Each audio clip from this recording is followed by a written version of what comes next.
Guys welcome to my channel. দেখো তোমাদেরকে Haldibari Majhipur first গেটটা দেখাই দিলাম এবং সেকেন্ড গেটটাও দেখা দিলাম। আমি গিয়েছিলাম 18-19 যেদিন উরুষটা হয়েছিল 18 তারিখে আমি গিয়েছিলাম। তো এই দিক দিয়ে ফুলের দোকান মাজারটা একটু দেখে নিলে আগে আমি আরও দেখাচ্ছি। এই যে দেখে নাও মাজারটা, এবং যে অলিটা যা জিনিসপত্র ব্যবহার করতে এগুলোই তার জিনিস। এটা আলাদা অলি ছিল, সুন্দর ফুল বিক্রি করতে এসেছে। তারপরে এখানে চশমার দোকান, অনেক প্রচুর দোকান আছে এর পাশে, অনেক মা বুনু আর আমি গিয়েছিলাম। তো দেখো কত সুন্দর সুন্দর জিনিস, তার মধ্যে এই ভেলগুলো আমার খুবই ভালো লেগেছে, খুব সুন্দর জিনিস। এখানে অনেক দোকান আছে, এখানে বাচ্চাদের খেলনার জিনিসটা দেখাই দিলাম। এখানে পুতুল আছে, তারপরে ফুল আছে, খুবই ভালো লাগে আমার।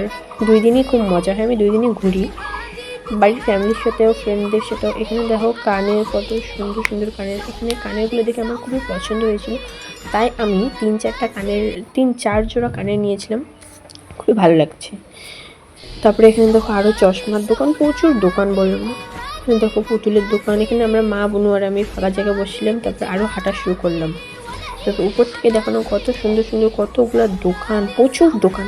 আমার মনে হয় 300টার বেশি দোকান এখানে বসে, অনেক দোকান, অনেক প্রচুর লোক আসে। এখানে দেখো মাদ্রাসাটা, এখানে তোমাদেরকে একটু দেখা দিলাম, অনেক দোকান, প্রচুর দোকান। তারপরে রাত্রেবেলা তোমাদেরকে আমি একটু মাজারটা দেখাই নিয়ে দিলাম। তো টাটা, বাই বাই।